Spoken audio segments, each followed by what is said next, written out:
Nakalabas na kaya ng Pilipinas ang bagyong si Nina? Meron pa bang umaalig-aligid na mga bagong bagyo? Alamin natin yan mula kay Amor La Rosa na nag-uulat ng live mula sa Pag-asa DOST. Magandang hapon sa iyo, Amor.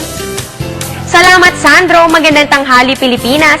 Live mula dito sa Pag-asa Weather and Flood Forecasting Center, alamin natin ang latest sa lagay ng panahon.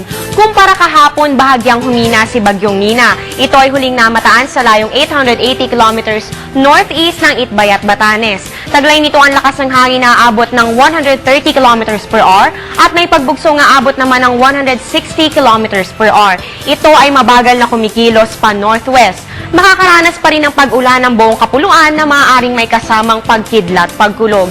Bukas ng umaga, inaasahan ito sa layong 790 kilometers northeast ng Itbayat, Batanes at sa Miyerkules ng umaga sa layong 740 kilometers northeast ng Itbayat, Batanes. At pagdating naman ng Huwebes ng umaga sa layong 770 kilometers northeast ng Itbayat, Batanes.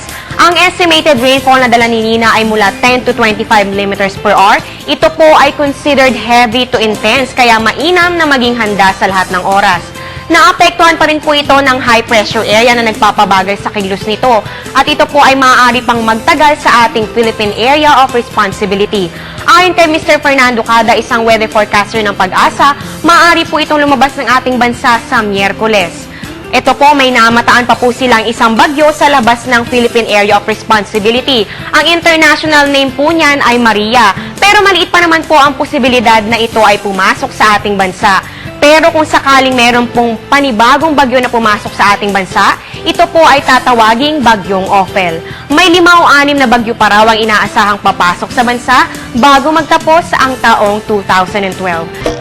At yan muna ang latest mula dito sa Pag-asa, manatiling nakatutok sa Panahon TV Express, kung saan walang pinipiling panahon ang pagbibigay impormasyon. Ako po si Amor La Rosa, magandang tanghali.